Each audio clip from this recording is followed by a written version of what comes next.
Hola, bienvenidos y bienvenidas. Muchísimas gracias por estar el día de hoy aquí con nosotros en una sesión más.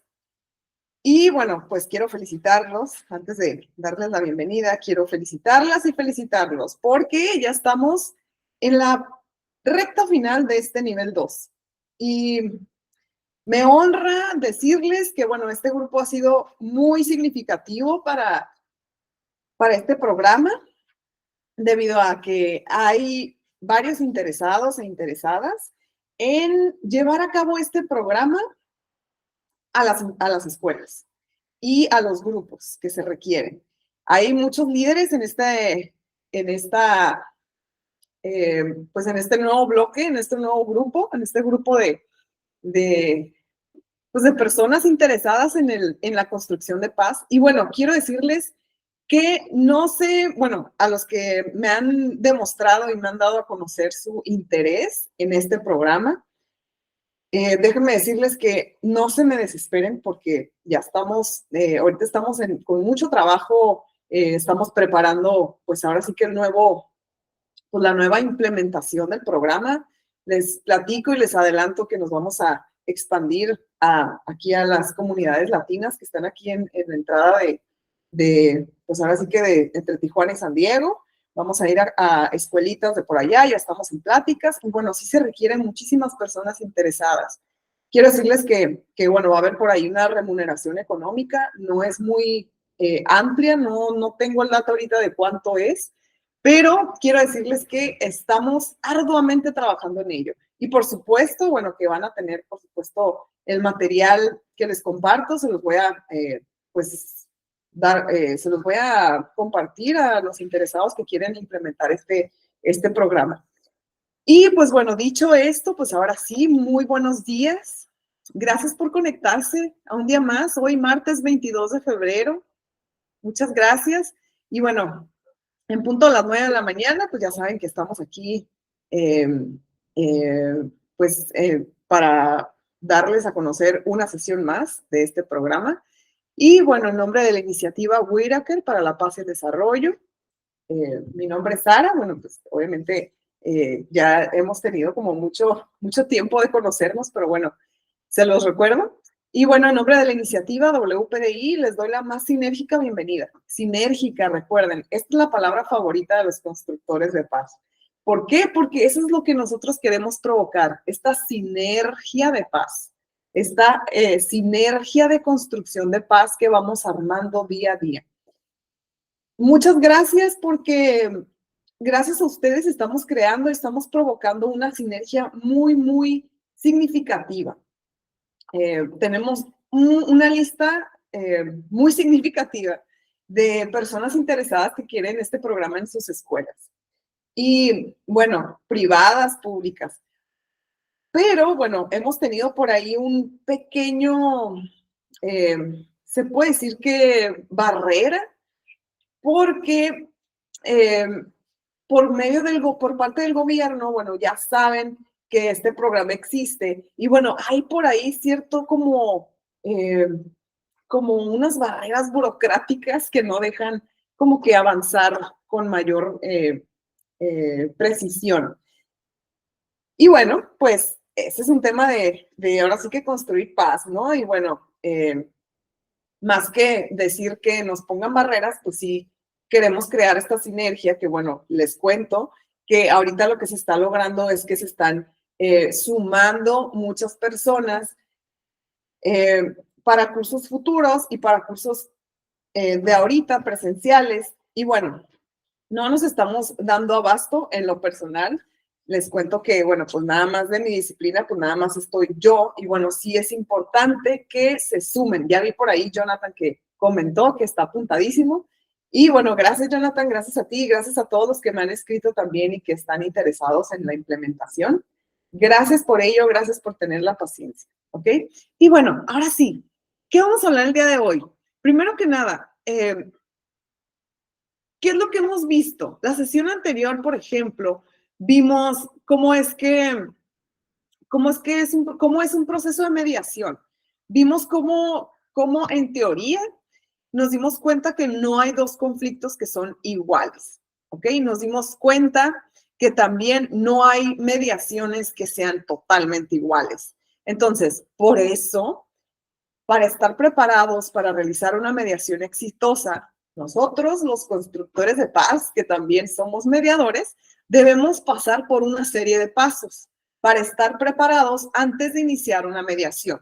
Ya vimos que el programa nos da 6 pasitos para poder lograr una buena mediación, en teoría. Bueno, estos preparativos son de gran importancia, ya que una muy buena preparación va a aumentar significativamente la probabilidad de que la mediación, por supuesto, sea todo un éxito.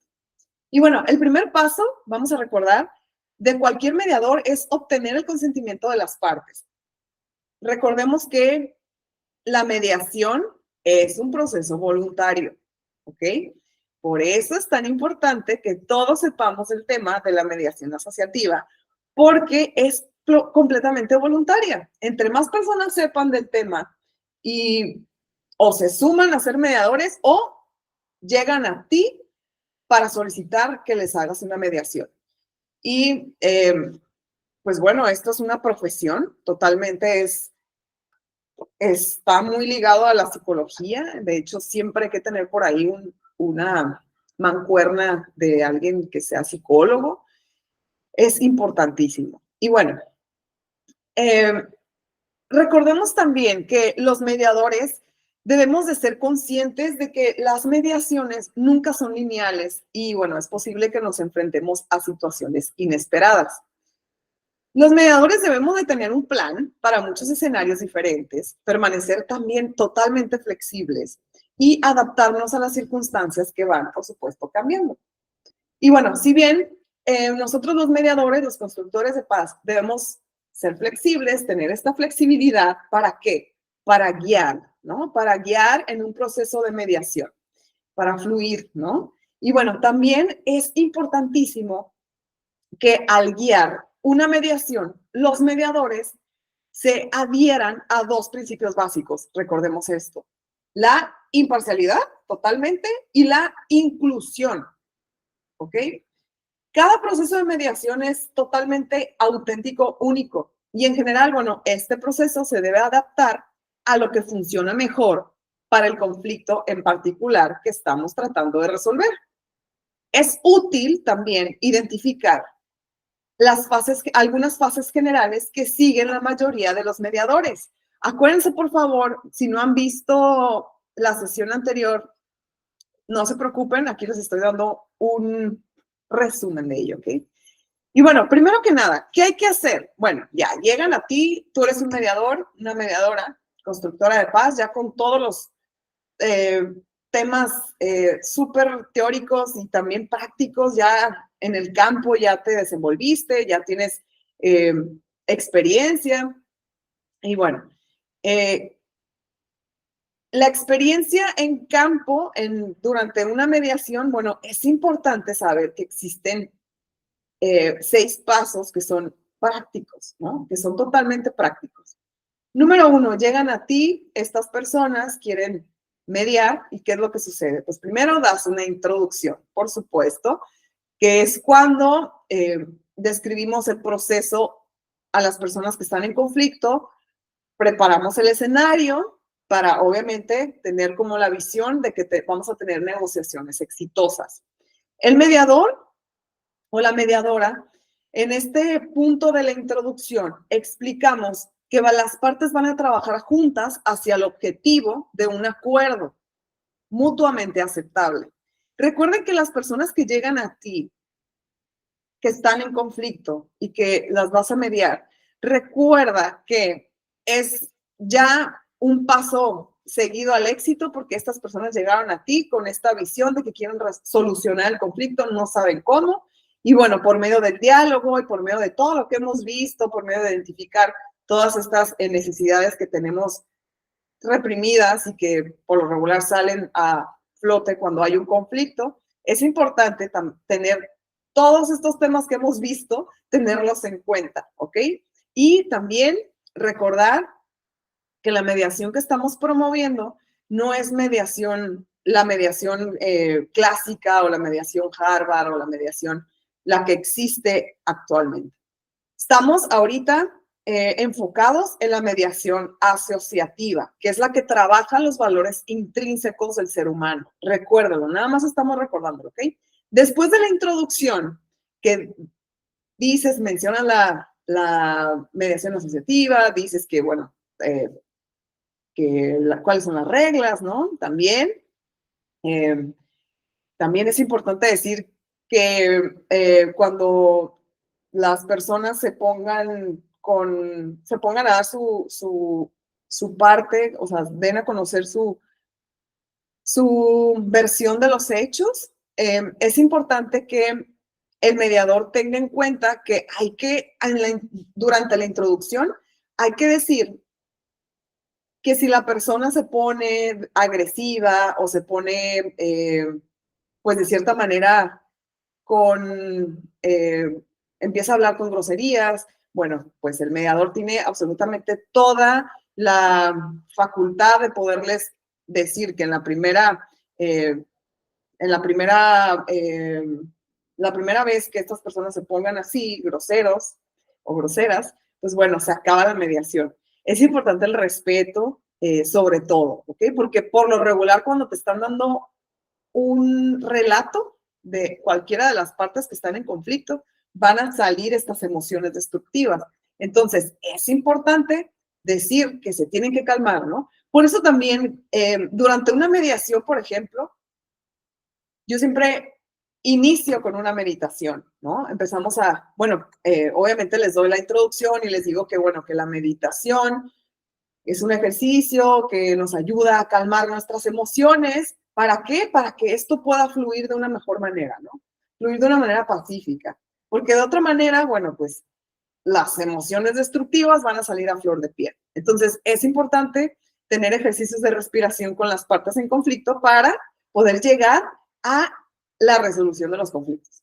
Y bueno, otra de las cosas es la recopilación e intercambio de información. Ya cuando pases la introducción, ya que des todo tu speech, las reglas y todo esto, pasas a la recopilación e intercambio de información, que es cuando estas personas te dan a conocer el problema, ¿no? Desde sus puntos de vista, desde sus perspectivas, expresan sus intereses y las preocupaciones. Después, es importante que el mediador identifique problemas e intereses, ¿no? ¿Cuál es el problema en sí y qué es como el hilito conductor que te va a llevar a la resolución? Acuérdense que el conflicto que vemos no es como tal el conflicto que los ha llevado a tener este pleito, ¿no? O esta disputa. Recordemos que este problema que vienen a darte a conocer es el hilo conductor que nos va a llevar al núcleo del problema en sí, ¿no? Que muchas veces son necesidades insatisfechas, otras veces son emociones reprimidas, otras veces incluso es que la persona pues a lo mejor no duerme bien, ¿no? Muchas cosas. Es un universo de conflictos que pueden suscitar al conflicto que te ponen enfrente, ¿no? La identificación de problemas e intereses. Bueno, aquí es lo que les acabo de decir, ¿no? Aquí, por ejemplo, los problemas son las fases de resolución. Los problemas son en sí, bueno, son áreas de resolución de problemas que deben abordarse para que las partes lleguen a una resolución, ¿no? Obviamente el conflicto que te están dando a conocer, pues es importante ponerlo sobre la mesa, pero no enfocarnos desde ahí, ¿ok? Hay que dejarnos llevar al conflicto verdadero, ¿ok? La generación de opciones, bueno, ya después de que identificas el problema de intereses y todo esto surge, obviamente que surge no nada más en una sesión, ¿no? Puede ser que incluso sea una, o sean dos, o incluso sean varias sesiones para poder identificar bien lo que son los intereses y el problema en sí, ¿no? Después de ello va a ser la generación de opciones. ¿Qué quiere decir esto? Pues hay una lluvia de ideas en donde es una parte esencial, ¿no? Porque de la lluvia de ideas, ya de ahí llega la negociación para poder resolver el conflicto. Y bueno, en esta lluvia de ideas, que son generación de opciones de las dos partes, ya que describieron el problema, exploran sus intereses y bueno, ahí es el momento de pensar en las soluciones, ¿ok? Y bueno, ya después de eso, la resolución de problemas ya totalmente llega casi a cerrar como el ciclo, ¿no? O sea, ya empiezas como que a ver la luz, como quien dice, ¿no? ¿Por qué? Porque empiezan esta lluvia de ideas por parte de las personas que están en conflicto, tomas nota, das a conocer que hay un proceso de negociación en donde esta lluvia de ideas pues se van a dar a conocer y surge la firma de acuerdos. Y bueno, el objetivo de la mediación es llegar a un acuerdo, por supuesto, para que se ponga fin al conflicto. Pero un pequeño detalle, es posible que una mediación termine sin un acuerdo. Es algo que no sucede con frecuencia, pero puede suceder. Si no se llega a un acuerdo o solo se llega a acuerdos así como superficiales, parciales, antes de concluir la sesión, el mediador debe realizar este foco, ¿no? Esta lupa debe resaltar los avances logrados y también invitar a las partes a que continúen el esfuerzo de una negociación en una mediación, pues, más creativa, ¿no? Diferente. Entonces, es importante también, bueno, ya que recordamos ello, la mediación, bueno, recordemos que la podemos lograr primero que nada, la perfección se logra con la práctica, ¿no? Entonces, ¿qué es lo que vamos a hacer? Bueno, ahorita ya en teoría ya lo sabemos. Les voy a pasar también, no les he pasado ningún ejercicio. De hecho, ya me preguntaron por ahí uno del grupo que está tomando, que de hecho la mayoría toman el curso versión asincrónica y me da muchísimo gusto porque están sumamente, me encanta porque estamos conectados, ¿no? Porque me escriben y me dicen que están interesados, que el material les gusta y bueno, tienen algunas dudas y bueno, también me preguntaban acerca de las tareas, ¿no? Y bueno, esto que les comento sobre las tareas o actividades, bueno, no se las he dado a conocer por el hecho de que no quiero que se saturen, primero que nada. Y otra es que vamos a llevar a cabo bueno, déjenme, admito a personas aquí. Entonces, les voy a compartir por ahí algo que nos va a ayudar muchísimo a poder como eh, practicar por medio de la escritura o por medio del enfoque que nos ayude a poder resolver conflictos, ¿no? Que nos ayude a todos estos temas a poderlos aterrizar ya ahora sí que a la práctica, ¿no? Entonces, por ahí les voy a hacer llegar esas actividades, digo, no hay prisa, yo sé que los que estamos aquí es porque queremos, ¿no? Y porque creemos que la construcción de paz se puede lograr de una manera paulatina, como lo estamos haciendo ahorita. Y bueno, entonces, el interés es sumamente valioso y bueno, es por ello que les comento que las actividades se las voy a ir dando a conocer conforme a la marcha, ¿no? Ya llevamos, como les decía, ya llevamos un amplio recorrido. Ya hemos estado hablando de varios temas, ¿no? Y bueno, les cuento que ya nos quedan para este nivel, nos quedan ya únicamente 2 sesiones y va a ser importante que en la última sesión, ya que obtengas les voy a compartir también un formulario, que en ese formulario, pues bueno, me van a eh, dar a conocer todo lo que han aprendido y ahí como que no es un examen, es como más algo, un ejercicio, ¿no? Pero que sirve para continuar en el siguiente nivel si es que quieres ver más temas, que de hecho en el siguiente curso, que es el avanzado, en el siguiente nivel, hablamos de temas que también ayudan muchísimo, los temas de la oratoria, por ejemplo, temas de comunidad de aprendizaje, temas de liderazgo.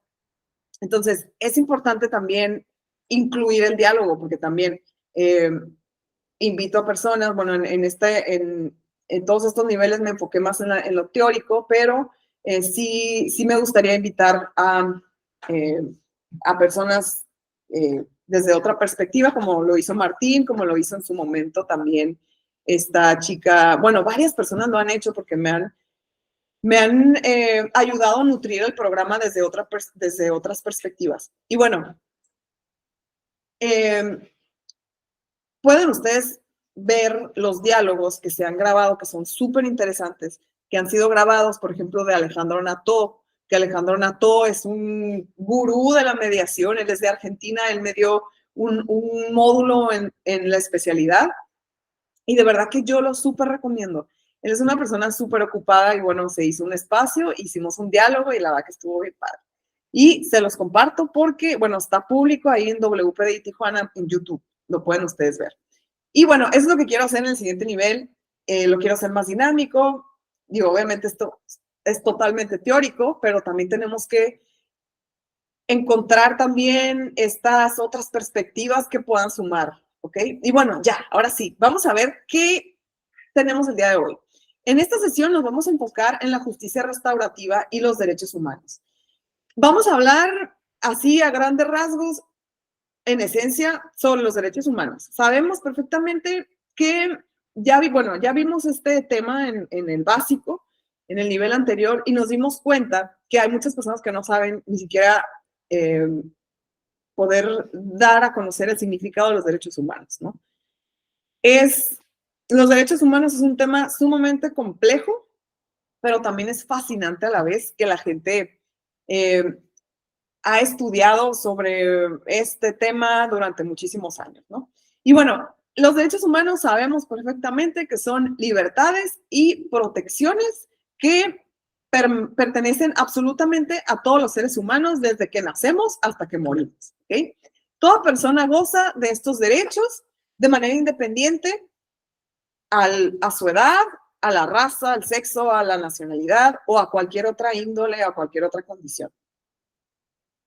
Los derechos humanos se basan en los valores fundamentales del ser humano, que son la dignidad, por supuesto, la igualdad, la justicia y el respeto mutuo. Por favor, váyanse a su bitácora Google Classroom y vayan a ver cómo es que empezó la primera generación, porque sí es todo un tema extenso, primera generación, segunda generación, tercera generación.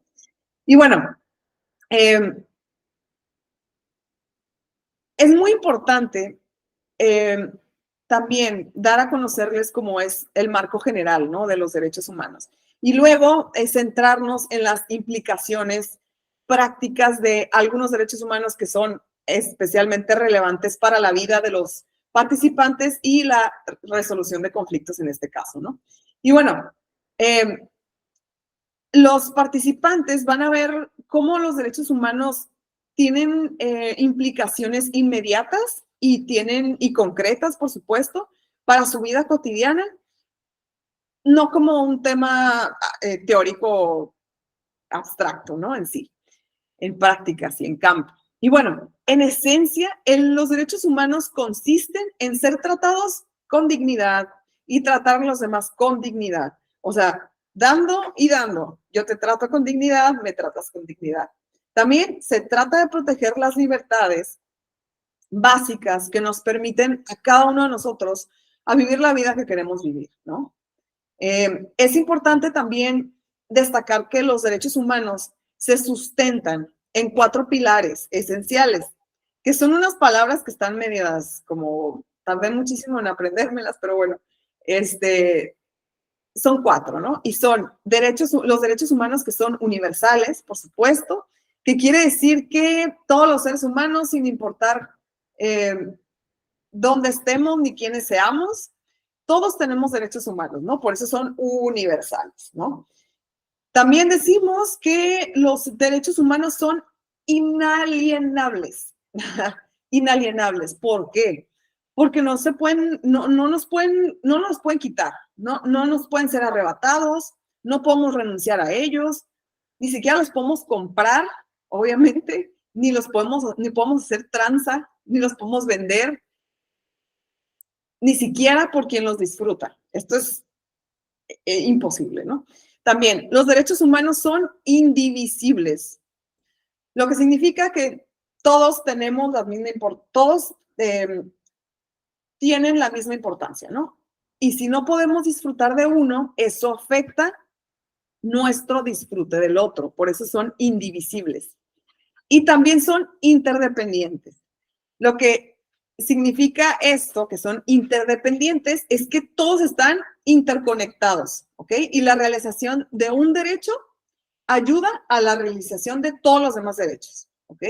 Por eso el último derecho humano dice que son 30, ¿no? Y el último derecho humano dice que todos los derechos anteriores deben de ser respetados, o sea, cada uno de ellos, ¿no? Entonces, si no recordamos cuáles son los 30 derechos humanos, yo los invito a que vayan a su bitácora donde dice nivel 1, en Google Classroom, nivel 1, y se van a derechos humanos y ahí van a tener muchísimo material también, videos.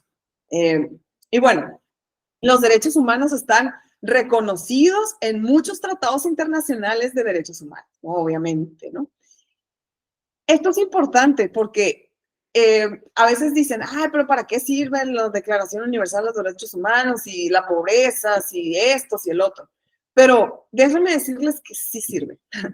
¿Por qué? Porque una cosa te lleva a la otra, ¿no? Y entonces, el bien y el mal existen, pero también es importante reconocer que hay una ley que te protege, ¿no? Los derechos están reconocidos, como les decía, a nivel mundial, ¿no? Los derechos humanos.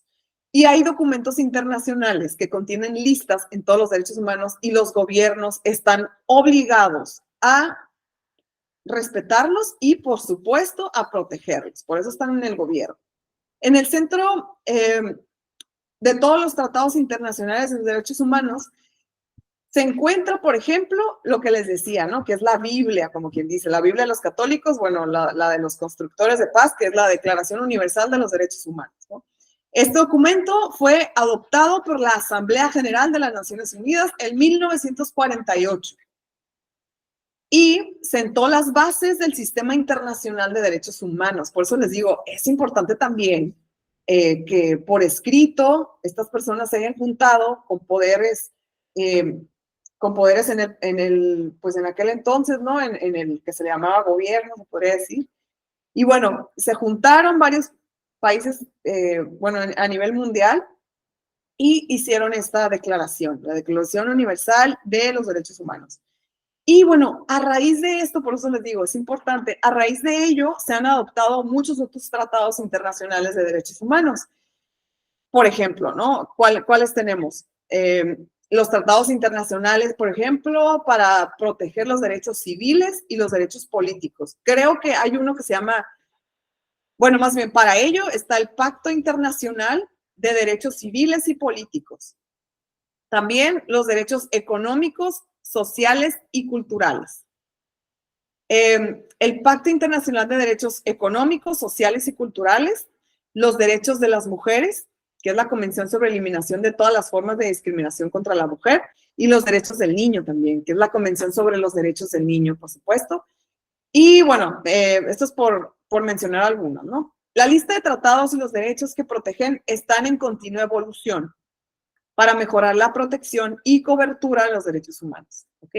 Entonces, a grandes rasgos, esos son los derechos humanos y sí me gustaría que si no lo recordamos, que vayamos a la bitácora para que podamos como que hacer un refresh de esto, ¿no? ¿Cuáles son?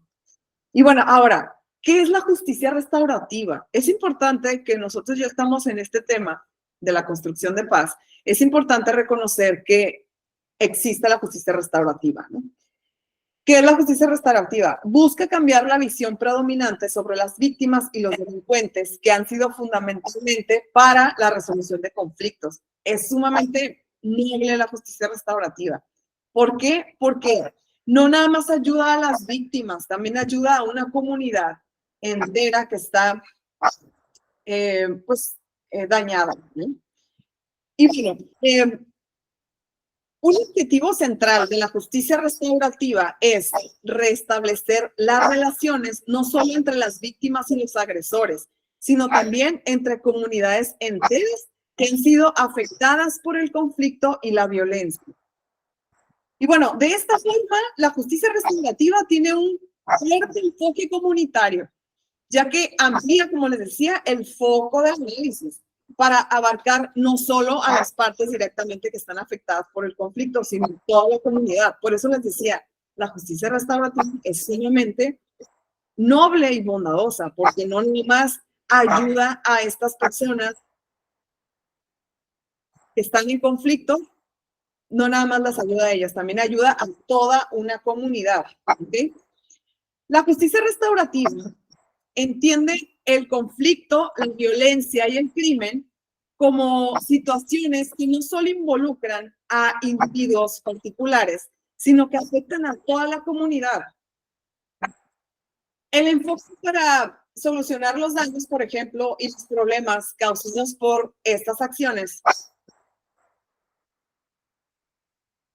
Permítanme un segundo, ¿ok? Perdón.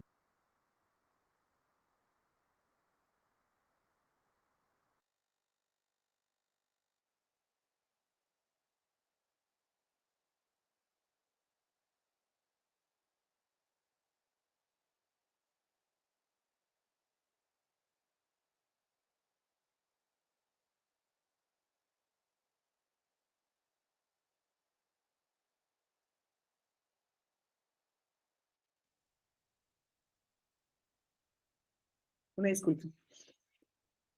Les decía, retomando. Ok, la justicia restaurativa tiene un objetivo central, ¿ok? Y es restablecer las relaciones no solo entre las víctimas y los agresores, sino también entre las comunidades enteras, ya que las comunidades también, pues, son afectadas por los delincuencia o violencia, ¿no? Entonces, esto es sumamente importante que lo sepamos que existe, porque también en las escuelas, por ejemplo, se puede lograr algo, ¿no? También enfocado en la cárcel, también se puede lograr algo muy importante.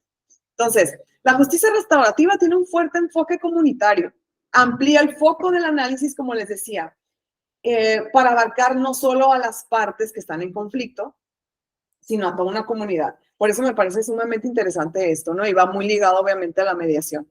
La justicia restaurativa entiende el conflicto, la violencia y el crimen como situaciones que no solo involucran a individuos particulares, sino que afectan a toda la comunidad.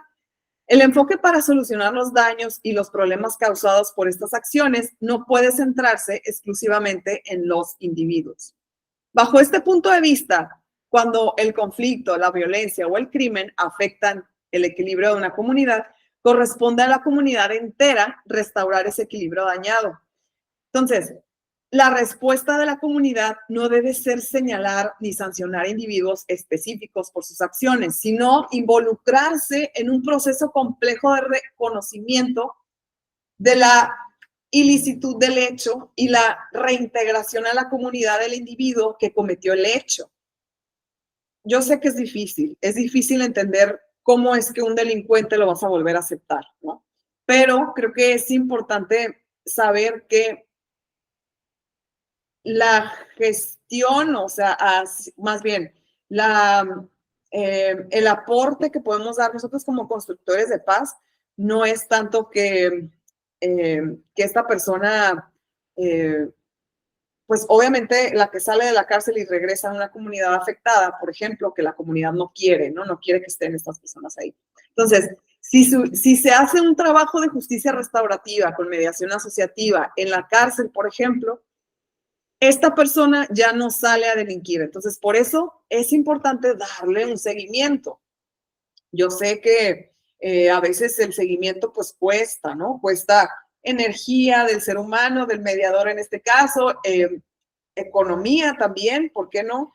Pero creo que ahí está ahora sí que el detalle, ¿no? El detalle del cómo es que sí se delinque de nuevo y cómo es que no. Entonces, es por eso la importancia de estos temas.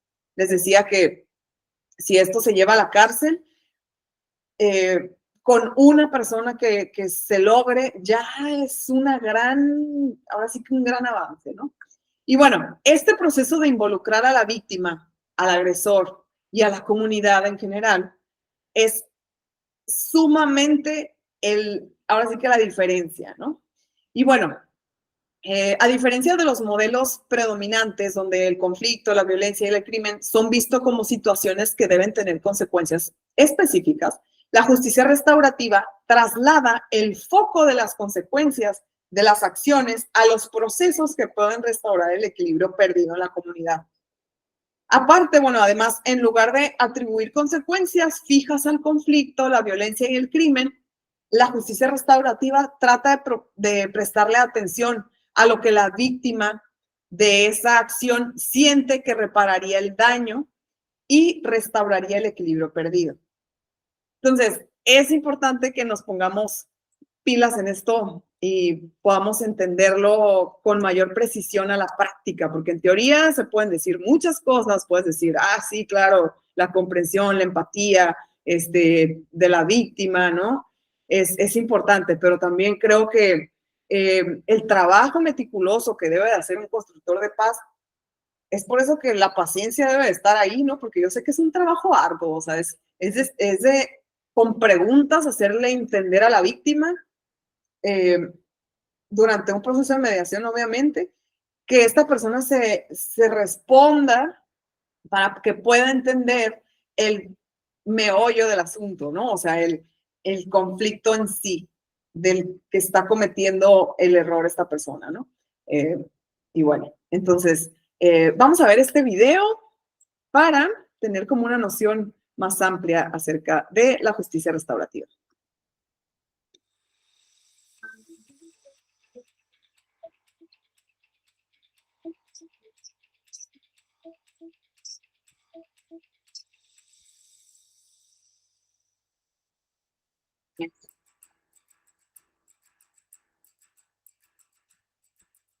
Las prácticas restaurativas se entienden como un conjunto de acciones, estrategias y herramientas que contribuyen a mejorar las relaciones entre las personas.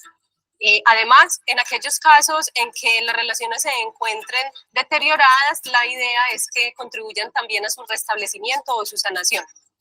Más que formas de hacer, me gustaría que se pensaran también de la mano de formas de pensar y de sentir, de manera que las prácticas restaurativas lo que buscan es permitirles a las personas poder proyectarse de manera constructiva hacia el futuro. Las prácticas restaurativas beben de la justicia restaurativa, que en palabras de Howard Sear es un enfoque que se interesa por los roles y las necesidades de todos los involucrados. Al hablar de todos los involucrados, lo que hace es ampliar el círculo de las personas que participan, de manera que se extiende no solamente a quien ha sido ofendido, la víctima, sino también al ofensor, a la comunidad, a la familia e incluso al Estado mismo. Por tanto, atiende no solamente las necesidades jurídicas de la víctima, sino que también atiende a otras necesidades como la necesidad de información, la necesidad de reparación o reivindicación, la necesidad de poder relatar los hechos, de sentirse escuchado y, una muy importante, de poder participar directamente en la gestión de los asuntos que le involucran. De la misma manera, se atienden las necesidades del ofensor en tanto le permite poder responsabilizarse por las consecuencias de sus conductas y poder integrarse a la comunidad, no quedar excluido de ella. De la misma manera, este enfoque reconoce que la comunidad también tiene necesidades y responsabilidades en relación con todos sus miembros, incluido el ofensor. De manera muy sintética, podríamos decir que la justicia restaurativa busca dar respuesta a 3 preguntas.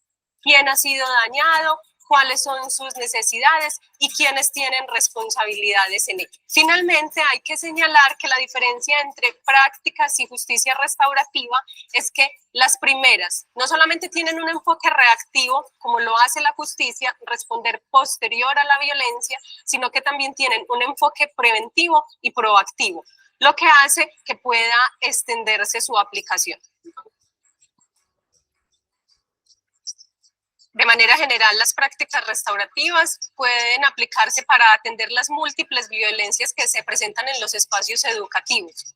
Solo que, como venía diciendo antes, al su aplicación ampliarse un poco más, pueden integrarse a la ruta de atención integral de las instituciones educativas, no solamente en el componente de atención, sino también en los componentes de prevención, promoción y seguimiento, constituyéndose entonces no solamente en una forma de atender las situaciones que afectan la convivencia, sino también en una herramienta pedagógica que aporta a la formación de otras subjetividades.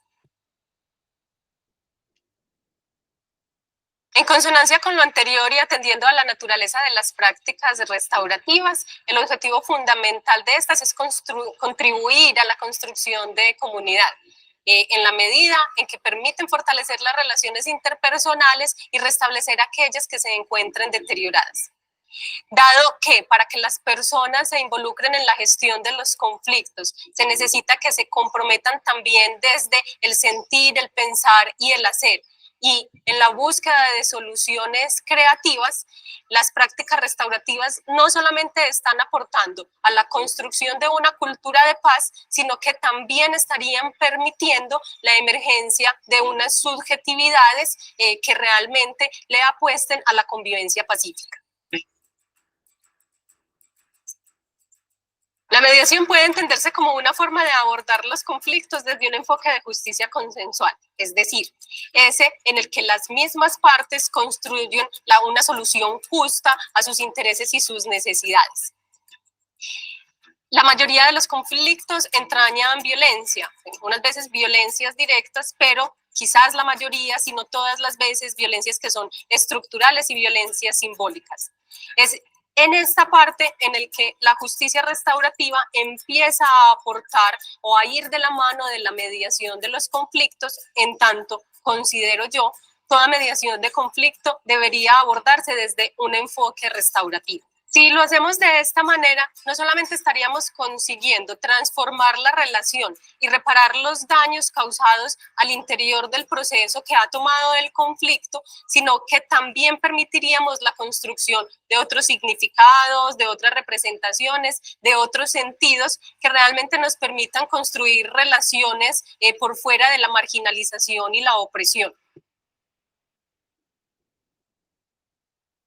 Considero que no es suficiente con abogar por el diálogo entre las personas, ya que el diálogo mismo no es susceptible o no es suficiente para enfrentar las injusticias, los sufrimientos y las desigualdades de los sujetos que están vinculados por un conflicto.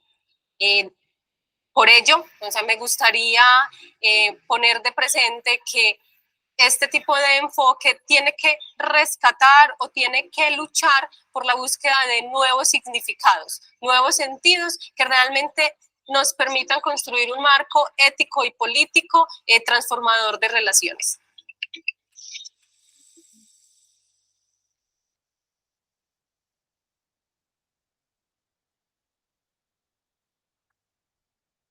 Cada ser humano está determinado por vivencias y recuerdos de distintas experiencias que hacen que todo individuo sea un universo particular. Esto nos ha llevado a convivir con el otro, muchas veces tolerando esa diferencia de manera pacífica y armoniosa, pero también otras tantas de manera conflictiva y violenta.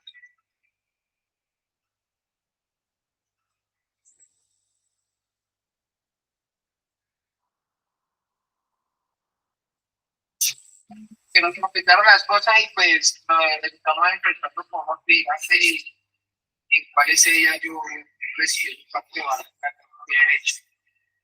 Y mantenieron otras ahí armadas hasta, o sea, yo era una de las que hasta con el más bravo me paraba. Solamente en el corazón de nosotros ya había venganza, no había nada más.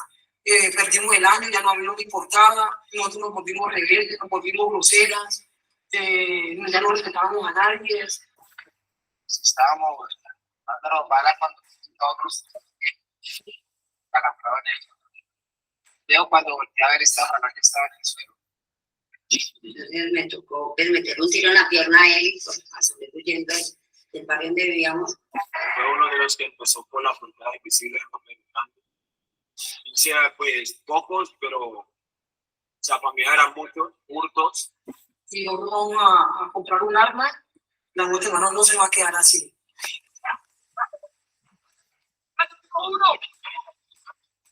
Primero que hay que buscar es una definición, que es justicia restaurativa. Y yo quisiera hacerla por contraste con el régimen penitenciario, con el régimen penal.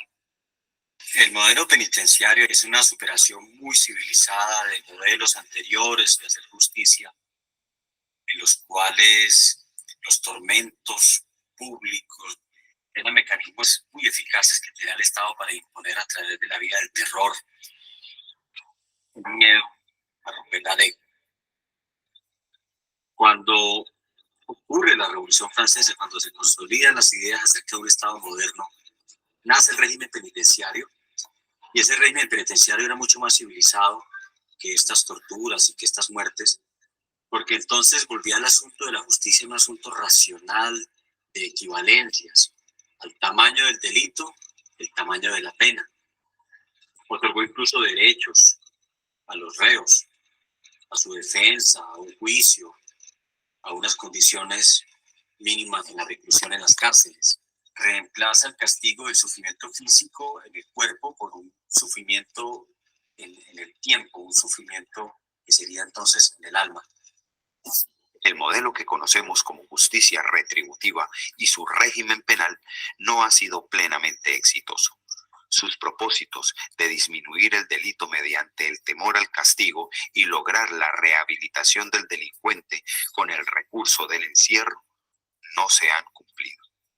Hoy en día asistimos impotentes a una creciente incapacidad del sistema penitenciario para condenar y rehabilitar a los delincuentes. La cárcel es otro mundo, acá afuera es un mundo, allá adentro es otro mundo. Todo lo que es plata, si necesitas un cigarrillo vale plata, si necesitas una llamada vale plata.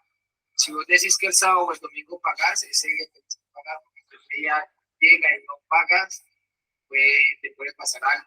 Ese modelo con el cual se rigen prácticamente todas las sociedades contemporáneas, todos los estados contemporáneos en Occidente, es un modelo que está en crisis.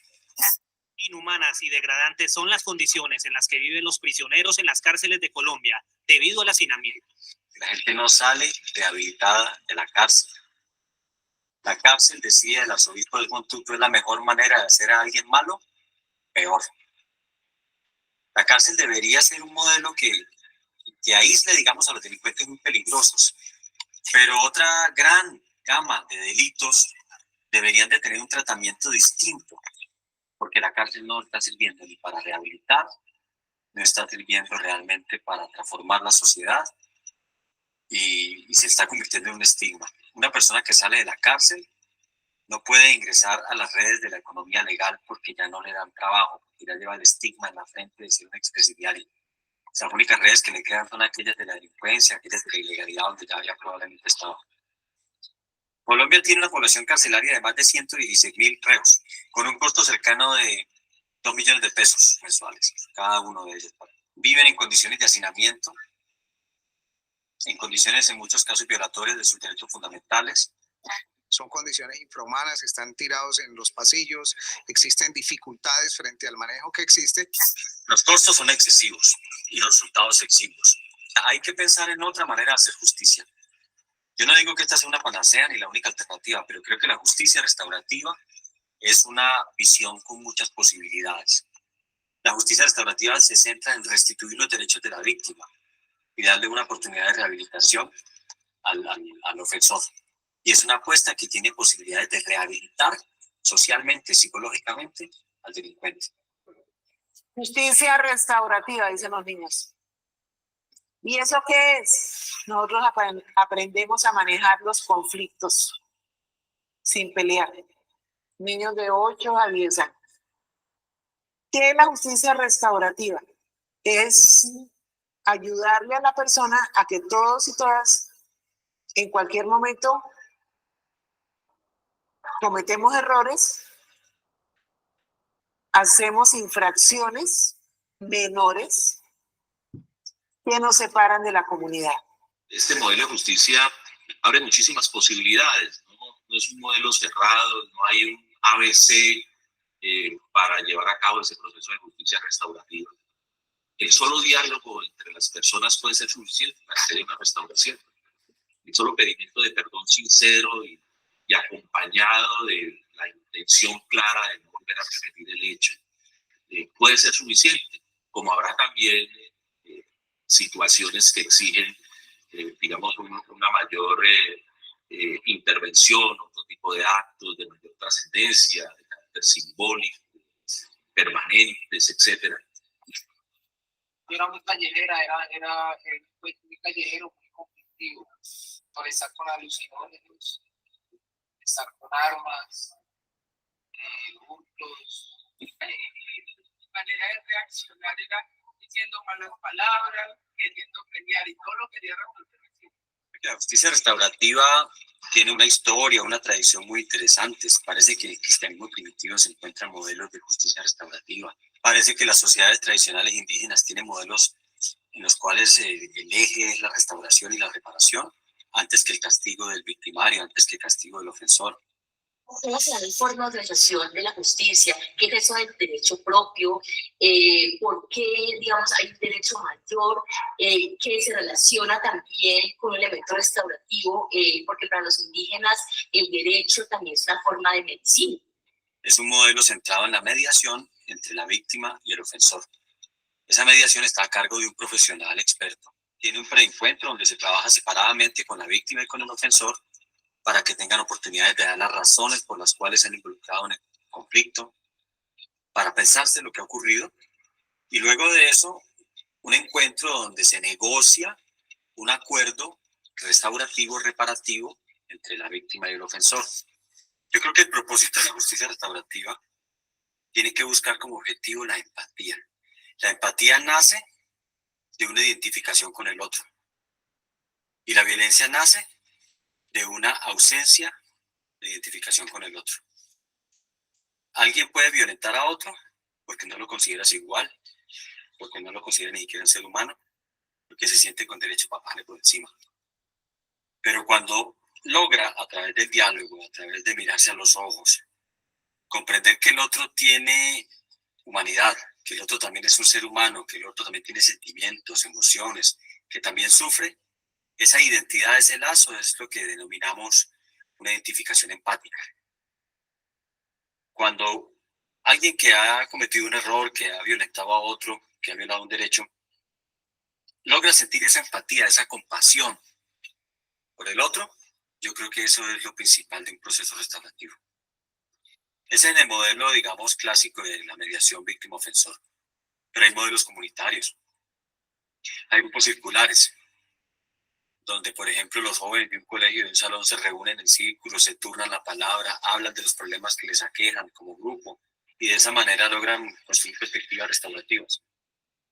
Tanto las causas sociales del delito como las ideas que tienen las comunidades acerca de la justicia desbordan con creces el modelo racional jurídico de la Constitución y solo pueden comprenderse atendiendo sus dimensiones culturales.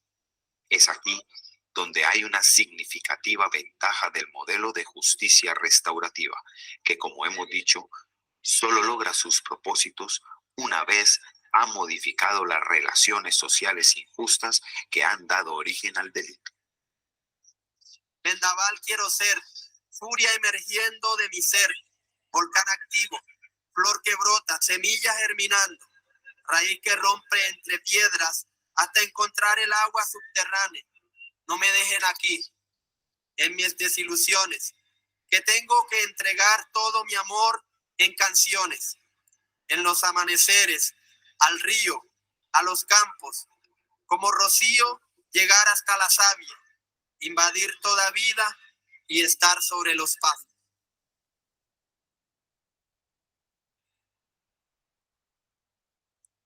Y bueno, pues hemos llegado a la parte final de esta sesión. Les agradezco mucho la atención y bueno, obviamente no quiero terminar esta sesión, no quiero omitir nada, ¿no? Y bueno, los métodos alternativos de solución de conflictos. Acabamos de ver estos videos tan significativos para esta sesión, en donde nos dan, ahora sí que abarcan pues todo, ¿no? En sí, cómo es que la justicia restaurativa nos aporta a la construcción de paz comunitaria. Y bueno, ¿qué son los métodos alternativos de solución de conflictos o de controversias? Las MASC, ¿no? Ya de aquí en adelante van a escuchar mucho esta terminología, ¿no? MASC, que es métodos alternativos de solución de controversias. ¿Y qué ¿Cuáles son estos métodos alternativos? Pues bueno, está la mediación, está la conciliación y está la justicia restaurativa. Y bueno, ya sabemos cuál es la mediación, totalmente ya la recordamos en la sesión anterior. La conciliación, bueno, nada más recordando, es otro método alternativo en donde aquí las personas involucradas en un conflicto construyen y proponen opciones de solución con la asistencia de un tercero imparcial que va a propiciar la comunicación y entendimiento mutuo, que además va a poder presentar alternativas de solución diversas, ¿no? Todo con el fin de elaborar un convenio o acuerdo que le ponga fin a la controversia. Y bueno, los círculos restaurativos, ¿no? O las juntas restaurativas. Aquí este mecanismo es mediante el cual, en resumen, ¿no? La víctima o el ofendido o el imputado, en su caso, la comunidad afectada, en libre ejercicio de su autonomía, buscan, construyen y proponen opciones de solución a la controversia o al conflicto, con el objeto de lograr un acuerdo que atienda las necesidades y responsabilidades individuales y colectivas, así como la reintegración de la víctima u ofendido, del imputado a la comunidad y la recomposición del tejido social. Y bueno, ya para cerrar con esta sesión, en Baja California, por ejemplo, los métodos alternativos de solución de conflictos son una opción para resolver un conflicto legal en un tiempo menor al que suele durar un proceso legal ante un órgano jurisdiccional tribunal. Y bueno, están reguladas por 2 normas, nada más esto es como más enfocado al derecho, ¿no? Ley de la Justicia Alternativa, que es en lo civil, mercantil, en el Centro Estatal de Justicia Alternativa, y la Ley Nacional de Mecanismos Alternos de Solución de Controversias, que es penal, Sistema Estatal de Justicia Alternativa en materia penal. Esto, por ejemplo, cuando hicimos un diálogo con Lisania, ella trabaja en derechos humanos aquí en la Comisión Estatal de los Derechos Humanos, busquen el diálogo con ella nos dio esta información, nos ayudó a nutrir esta información. Y bueno, donde aquí en Tijuana, por ejemplo, existe un lugarcito que se llama Centro Estatal de Justicia Alternativa, que bueno, ahí pues se supone que ahí hacen esta labor, ¿no? Pero bueno, muy enfocado al derecho, ¿no? Que bueno, aquí nosotros lo que queremos dar a conocer es la mediación asociativa, ¿no? Cómo se trabaja, cómo se le da seguimiento después de o durante un proceso penal, ¿no? Eso es lo que es importante. Es importante que todos sepamos, ¿no? Que se puede lograr un cambio significativo en el tejido social, por ejemplo, si nosotros acudimos, por ejemplo, a la cárcel y empezamos como que a resolver estos conflictos, pero no nada más resolver los que queden ahí, darle seguimiento, ¿no? Seguir viendo a esta persona, ¿no? Seguir viendo si los acuerdos se han llevado a cabo en sí. Entonces, no nada más es, ya solucionamos el acuerdo, ya llegamos a una negociación, fue satisfactoria, o sea, en realidad no llega hasta ahí. Es un seguimiento, o sea, se le da también un seguimiento después de una mediación. Ya eso es sumamente importante que lo sepamos porque por lo regular ahí es donde regresa otra vez a delinquir la persona. Es por eso que nosotros tenemos que llevar como un seguimiento, ¿no? No sucede cuando una mediación se hace muy bien. En realidad no sucede que la persona vuelve a delinquir. Por eso se hacen acuerdos y negociaciones. Pero bueno, recordemos que pues el ser humano, pues por la regularidad del ser humano, su naturaleza está en constante prueba y error, ¿no? Entonces, pues sí, es importante continuar, darle seguimiento a un proceso de mediación. No nada más llegar a un acuerdo y ya está ahí queda, es darle un seguimiento. Por ejemplo, yo tengo comunicación con las personas que he hecho mediación, por ejemplo, en las escuelas. Es primordial que tengas contacto con las personas involucradas en un conflicto y la verdad que sí se han notado un cambio significativo, ¿no? Con el seguimiento que se les da. Y bueno, pues la justicia restaurativa en Baja California, ¿no? Ya, perdón, yo me fui de largo. Ya con esto ya terminamos, ahora sí, perdón. Bueno, la justicia restaurativa en Baja California, con esto cerramos. Surge hace más de 200 años, es un pensamiento que busca el victimario reconozca el daño causado a la comunidad e intente repararlo. También en Baja California la justicia restaurativa entiende el conflicto, la violencia y el crimen como situaciones que no solo involucran a individuos en particular, sino a toda la comunidad, porque la comunidad está dañada, ¿no? También por la delincuencia. Y esto no tiene como fin el castigo como tal, sino que pretende que los causantes del problema reconozcan su culpa e intenten reparar el daño.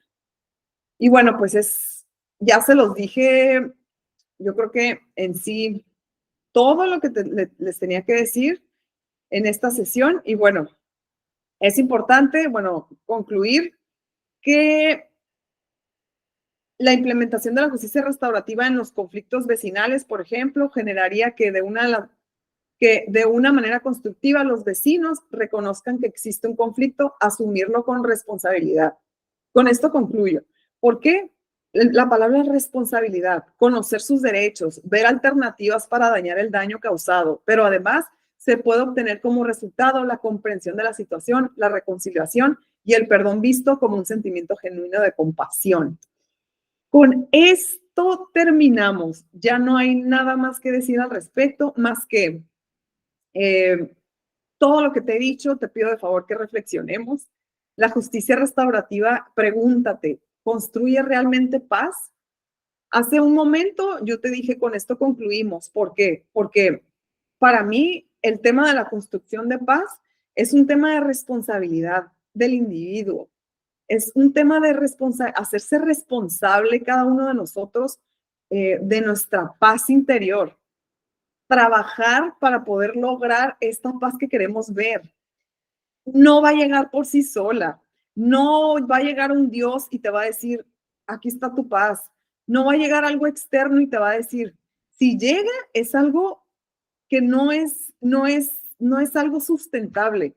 Si llega algo externo a ti y te da paz, recuerda que eso se va a ir en cierto momento porque nada es permanente. Entonces, es importante que reconozcamos la responsabilidad del ser humano. Con esto me voy a despedir de ustedes por esta ocasión, en esta sesión. Y bueno, es importante que reflexionemos ante nuestra propia responsabilidad. ¿Qué has hecho tú para poder construir la paz que quieres ver en el mundo? Con esto me despido. Muchísimas gracias y nos vemos en la siguiente sesión, el siguiente jueves a la misma hora. Escríbanme si tienen algo que decir.